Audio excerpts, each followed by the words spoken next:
ខ្ញុំជាកំពូលតារា TikTok ល្បីស្អាតហើយបកកែធ្វើឲ្យផ្ទុះទៀតទោះជាគេជេរច្រើនជាងតសើតែ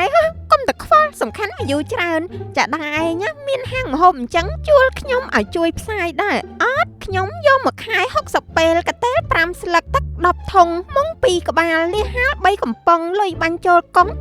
$500ចាអត់ទេខ្ញុំរាល់ថ្ងៃរៀងកាក់កបគួសមស្រាប់ហើយអត់បាច់ត្រូវការអ្នកប្រម៉ូទអីទៀតទេកាត់មើលម្ដងទៀតទៅអីចង់ឆាប់ល្បីចង់ឆាប់មានចង់ឆាប់បានភ្ញៀវឈរតម្រង់ជួរគ្នាហោហែឬក៏ចង់នៅតែប៉ុណ្ណឹងនាងចង់និយាយថាម៉េចកន្លែងខ្ញុំនេះលក់មក37ឆ្នាំហើយម៉ួយហ្នឹងក៏ល្មមរស់ស្រួលធូរធារដែរខ្ញុំមិនត្រូវការអ្នកផ្សាយអីទៀតទេណាមួយមិនសូវហ៊ានប្រថុយតារា TikTok មិនច្បាស់លាស់ដូចជាគាត់ឯង content សាហាវអីហ្នឹងណាអើយអីបន្តិចសុំទោសខ្ញុំមិនសូវចូលចិត្តផ្ដល់ឱកាសលើសពី2ដងទេអេស្អីក៏បោបាច់ស្អីម្លេះមនុស្សវាមិនមានអ្នកណាថាមិនខុសទេខ្ញុំធ្វើខុសតែ2ដណ្ដប់ដងតើសំខាន់ខ្ញុំកាន់តែល្បីតម្លៃខ្លួនកាន់តែថ្លៃណាស់ហើយបើចាឯងនៅចង់តែប៉ុណ្ណឹងទេអូបើថាអូសឲ្យខ្ពស់ឲ្យមិនព្រមតាមទៅហើយនោះណាក៏នៅតែប៉ុណ្ណឹងតទៅទៀតចុះឥឡូវខ្ញុំគិតតែថ្លៃម៉ោងដដែលខ្ញុំប្រទៀបខ្លួនមកជន់ទីនេះបាញ់ឲ្យខ្ញុំ$50មកអីគេហូបបាយហាងខ្ញុំមិនទាន់ទាំងគិតលុយផងបែរជាហ៊ានគិតលុយពីខ្ញុំវិញសុំទោសផងខ្ញុំត្រូវគិតលុយថ្លៃបាយដូចគេឯងដែរដូចគេឯងយ៉ាងម៉េចមើលរមុខមើលមួយហាងនេះមានពីណាគេមាន follow ច្រើនដូចខ្ញុំអត់ស្គាល់10អត់ស្គាល់20ទេអីចាបើមិនចង់ឲ្យផ្ទុះ content យប់ហ្នឹងទេបងលុយមកព្រោះដូចយល់ស្រាប់អីថាអ្នកធ្វើ content ដូចខ្ញុំនេះចង់បង្កើតរឿងអីក៏មានអ្នកជឿដែរហើយតារា TikTok តារាល្បីអីមិនដឹងចេញពីសាលាណាទេបានជាសម្ដីត្រមេឃដេកត្រផ្កាយកាយត្រធរណីជើងទាំងពីរត្រសមុទ្រយ៉ាងនេះនោះដែលសុំទៀនគេមិនបានរករឿងគេអញ្ចឹងហ្មងចាឯងមិនស្គាល់ទេអីចាតារា TikTok មួយនឹងដូចសុំទៀនអញ្ចឹងធ្វើអីក៏សុំគេដែរចូលហាងអីមិនដែលចង់ចំណាយលុយហើយមានតែសុំគេវិញទៀតសុំលុយគេទាំងតែគេមិនបានជួលមិនបានអញ្ជើញមិនបានហៅសោះទៅទីណាគេស្អប់ទីហ្នឹងគ្រាន់តែគេមិនទាន់ហ៊ានបកអាក្រាតព្រោះ fan គាត់ច្រើនខ្ញុំថាយូរនឹងឆាប់គង់តែចេញកតុយឯងទេហួសចិត្តខ្លាំងអ្នកដែលផ្ដល់ឱកាសឲ្យតែម្ដងឲ្យតែល្បីមិនខ្វល់សោះខុស1000លានលើកប្រឹងខុសស្អែកទៀតហ្នឹងក៏នៅតែយកហើយខ្ញុំសុំរស់តែសប្តាហ៍ថ្ងៃនេះតាមសមាជីវរបានហើយមិនបាច់ហក់លោតដោយគេទេសីហមអើនិយាយអញ្ចឹងហមឯងមានដឹងទេថារាល់ការភ្ជាប់ឬបន្តឡើងវិញជាមួយគម្រោងកាដូនិងមិត្ត phone 5G ចាប់ពី$1.50ឡើងទៅនឹងទទួលបានលេខកូដដើម្បីមានឱកាសឈ្នះរង្វាន់ប្រចាំសប្តាហ៍ដូចជាទូរស័ព្ទ iPhone 17 Pro Max ចំនួន2រង្វាន់ទូរស័ព្ទ iPhone Air ចំនួន2រង្វាន់និងរង្វាន់ប្រចាំខែដូចជា Moto Honda Beat 2026ចំនួន1រង្វាន់រង្វាន់ប្រចាំឆ្នាំរថយន្ត BYD Shark Advance ចំនួន1រង្វាន់ចាប់ពីថ្ងៃទី1ខែសីហាឆ្នាំ2026រហូតដល់ថ្ងៃទី31ខែធ្នូឆ្នាំ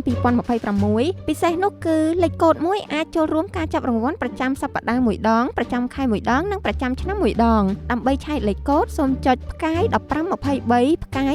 097ត្រង់ជ្រូកដើម្បីផ្ដាច់គម្រោងសូមចុចផ្កាយ1200ត្រង់ជ្រូកសម្រាប់ព័ត៌មានបន្ថែមសូមខលទៅលេខ1204ឬ097 9 097 អូយសូមអបអរសាទរផងចាហួយដែលឆ្លាតវៃជ្រើសយកខ្ញុំជា BA ប្រម៉ូទហាងអាហារបើកថ្មីចាហួយឯងចាឯងជាមនុស្សឆ្លាតប្រកាសជាផ្ដួលហាងនាងដាននៅក្បែរនេះបានមិនខានទេចាំតែមើលទៅនាងដាននោះប្រកាសជាភ្លឺភ្នែកឃើញច្បាស់គ្រប់យ៉ាងថាអំណាចតារាល្បីវាខ្លាំងប៉ុណ្ណាស្អីគិតគុណភាពស្អីសំខាន់ថ្មីមាត់នៃការឡង់សេនតើមែនទេចាហួយប៉ិតណាស់អូនឯងល្បីអញ្ចឹងធ្វើឲ្យហាងចែកាន់តែល្បីចែនឹងកឹបលុយភ្ញៀវឲ្យច្រើនដើម្បីយកមកធីបឲ្យឯងស្រឡាញ់ឯងត្រង់លះខ្លាំងគ្មានគេខ្មាស់នឹងហ្មងឥឡូវឯងដេកដនាលនៅមុខហាងនឹងមកចែជិះម៉ូតូកិនធ្វើអញ្ចឹងដឹងតែផ្ទុះតម្រង់អូយចាហួយឆ្លាតទាំងរើសខ្ញុំឆ្លាតទាំងរើស concept ថតត្មងហី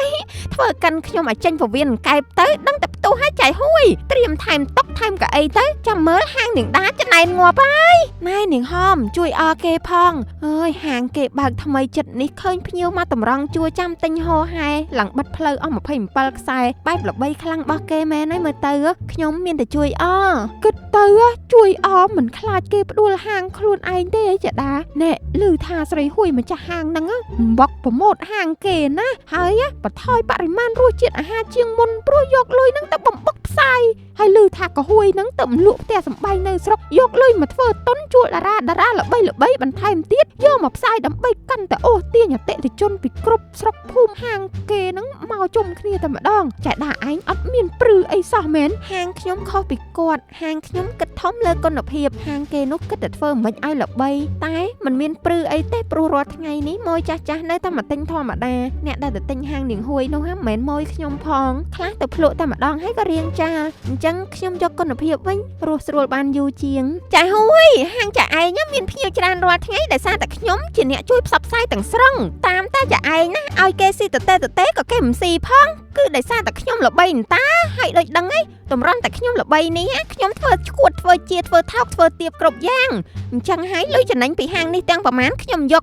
80% បូកទាំងលុយជួលខ្ញុំប្រចាំខែទៀតណែនាងឡៃស្អីមិនទាន់បានប្រមាណផងមកតឡើងចំណូលស្អីទៀតហើយលក់ដាច់មិនជួយឲ្យខ្ញុំមានលុយជួលនាងទៀតបែរជាមករករឿងខ្ញុំខ្វល់ទេខ្ញុំលក់ដាច់ប៉ុណ្ណេះហើយនាងឈប់ផ្សាយក៏ឈប់ទៅណែតែហ៊ានឈប់ជួលខ្ញុំស្រាសពតកដាថ្នល់ឥឡូវហ្នឹងអូអ្នកច្រឡំគឺបោះអាក្រាតការពិតឥឡូវហ្នឹងថាហាងចែឯងហ្នឹងអន់កម្រិតណាគុណភាពវិញ0បានតែជួលខ្ញុំឲ្យផ្សាយម្ប៉ោងតាមបានគេមកហូបហ្នឹងខ្ញុំល្បីគួរសមខ្លួនឯងដែរហើយខ្ញុំក៏នឹងផ្សាយពីការពិតថានាងជាតារាចរិតបែបម៉េចហាចង់សាកបានតើ2ថ្ងៃក្រោយមកសីតាអើយជួយសេងហាងខ្ញុំយកទៅខ្ញុំទៅមុខលែងរួចហើយតាំងពីនឹងឡៃហែកខ្ញុំហែកនឹងឡៃលហែកទាំងពីរនាក់មកភ្ញៀវគេដឹងការពិតឈប់មកហូបបាត់មកពីនឹងឡៃទាំងអស់បានជាភ្ញៀវរត់ចោលឲ្យខ្ញុំខាតរាប់ម៉ឺនបែបនេះខំខ្ចីលុយគេមកបរិចហាងឥឡូវបរួមឲ្យស្វិតវិញក៏វាមិនកើតមិនមែនមកពីណាពីណីទេគឺមកពីនាងហួយឯងហ្នឹង